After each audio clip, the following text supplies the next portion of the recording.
With President Joe Biden dropping out of the presidential race, it appears his vice president, Kamala Harris, is the heavy favorite now to get the nomination. We'll look at Harris's background. Plus, officials with Appalachian Regional Healthcare are working to gather supplies for students. How you can help. And we're seeing plenty of rain chances in the forecast for the next several days, but will we get any type of break? I'll have the answer coming up in a few minutes. Mountain News, first at 4, continues. Vice President Kamala Harris has quickly emerged as the top contender for the Democratic presidential nomination, and she's been working the phones. More than 700 pledged delegates have told the Associated Press or announced that they plan to support Harris at the Democratic National Convention. That is more than 1/3 of the pledged delegates she needs in order to clinch the nomination. CBS's Nancy Cordes is at the White House with a look at the vice president's background. I, Kamala Devi Harris, solemnly swear. Kamala Harris made history 4 years ago, becoming the first woman, the first black person, and the first Asian American to ascend to the vice presidency. Now, she's looking to make history again. And when we fight, we win. The 59-year-old from California began her career as a prosecutor, winning statewide office in 2010 to become California's Attorney General, then winning a coveted Senate seat in 2016.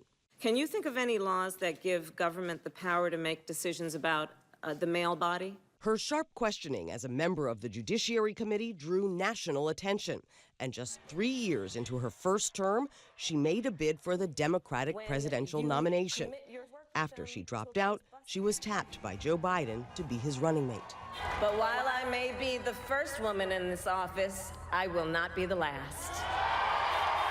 As vice president, Harris has been tasked with leading efforts to address migration to the southern border, making her a target for Republican critiques. Appointing Kamala Harris to oversee the border is like appointing Bernie Madoff to oversee your retirement plan.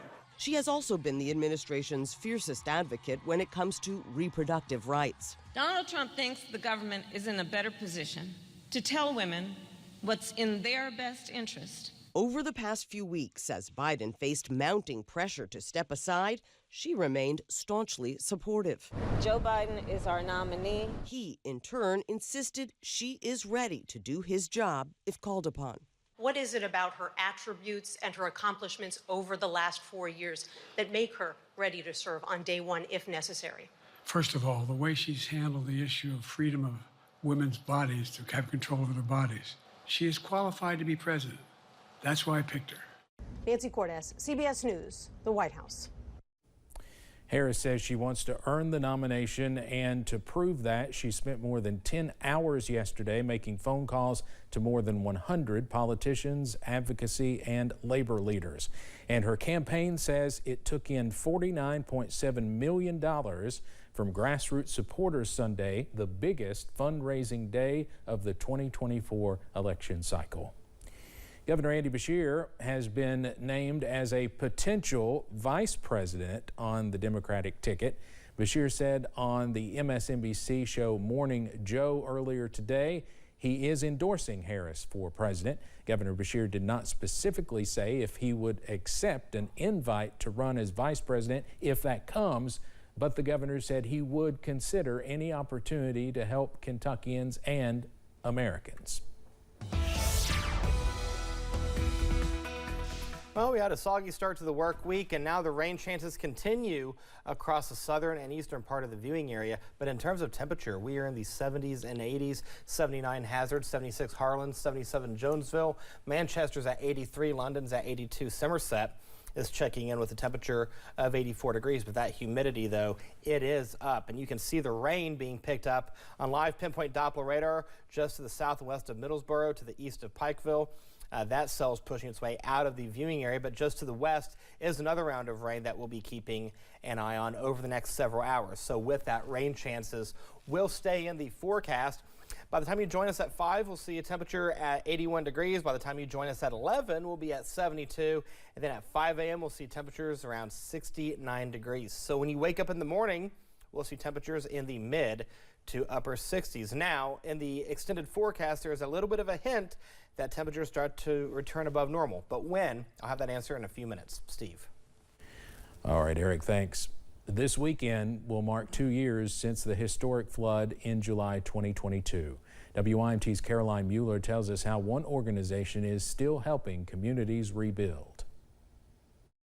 The floods not only devastated individuals, but also many schools right here in eastern Kentucky. The ARH Foundation is having a fundraiser to buy sports equipment for those schools that were affected. People can give monetary donations or buy items from an Amazon wish list. Angela Bailey with the foundation says some schools lost everything. Right down to their last kickball, and we want to make sure that all of the children in ARH's communities have access to healthy and safe sports equipment. So that's what this sports drive is all about. Bailey says the fundraiser will continue through August and all donations will go directly to the schools affected. Caroline Mueller, WYMT, Mountain News. And we will link to the Amazon wish list and how to donate on our website, or you can visit the ARH Foundation's Facebook page. The 2-year anniversary of the flood, as I mentioned earlier, is this weekend, and we are remembering the impact it had and the resilience of Eastern Kentuckians. WYMT is airing for the first time All Is Not Lost, a new documentary about the flood made by Appalshop. That's tonight at 7 p.m. and it will be followed by last year's WYMT documentary, Faces of the Flood, an encore presentation of that tonight at 7:30. On Saturday, former Hazard Fire Department Deputy Chief Alvin Cottle Sr. died. Cottle served Perry County as Hazard's Deputy Fire Chief for 25 years. After his retirement from the fire department, Cottle continued to serve his community with 911 dispatch for 10 years. Cottle impacted many folks in Perry County throughout his career, and those who knew him say he was a servant for the people. He affected a lot of people. He helped a lot of people over the years, and you never know the impact you make on individual people's lives. And I know his son is also a fireman, Alvin Jr. He's a fireman, so his legacy lives on through his son. Cottle was 79 years old. His funeral will be this Wednesday at the Middle Fork Church of Christ at noon. School officials are working to increase kindergarten readiness rates. WYMT's RJ Johnson shares how one school district is trying to address the matter. With the school year right around the corner, kindergarten readiness is something school officials are working to encourage. Roy G. Eversole Elementary School Principal Derek Allen says they measure kindergarten readiness through Brigance testing at the beginning of each school year. He adds they are working to prepare students with their preschool program.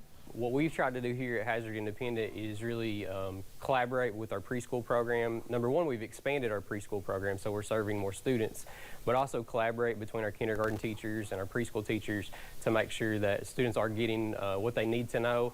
Allen says the journey to being kindergarten ready starts well before preschool at home. And coming up tonight at 6, I'll take a closer look on how a recently enacted bill is aiming to further support kindergarten readiness throughout the Commonwealth. But for now, in Hazard, RJ Johnson, WYMT Mountain News.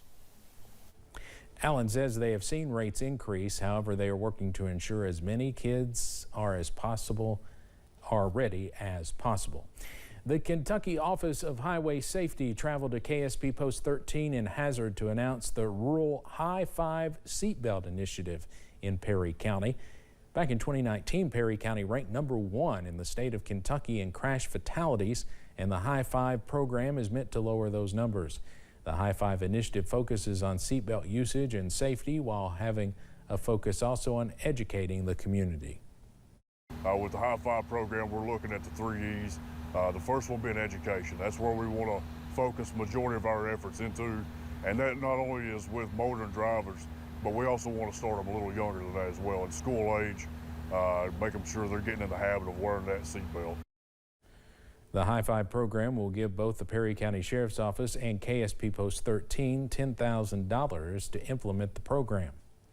After the historic 2022 flood, Appalshop lost its Whitesburg space and moved to a makeshift office in Jenkins. Now the organization is working to bring a little appreciation to the area using a grant from AARP. WYMT's Buddy Forbes has more on those plans. With its temporary office planted here in Jenkins, Appalshop is working with the city on some grant-funded projects to bring access and art here to the town.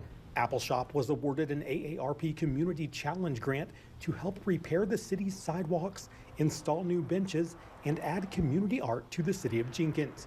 Appalshop representatives say the project is all about celebrating community, and the new mural, which will be painted by local artist Lacey Hale, plans to join the other town art as a reminder of the area's resilience to rise from the recent flooding. We're just trying to do our part by using the magic of art to reactivate the space and remind all the folks of Jenkins and the surrounding areas of our tenacity to bounce back. Those involved say they expect to see the mural complete around the end of August, just in time for the Jenkins Homecoming Days Festival.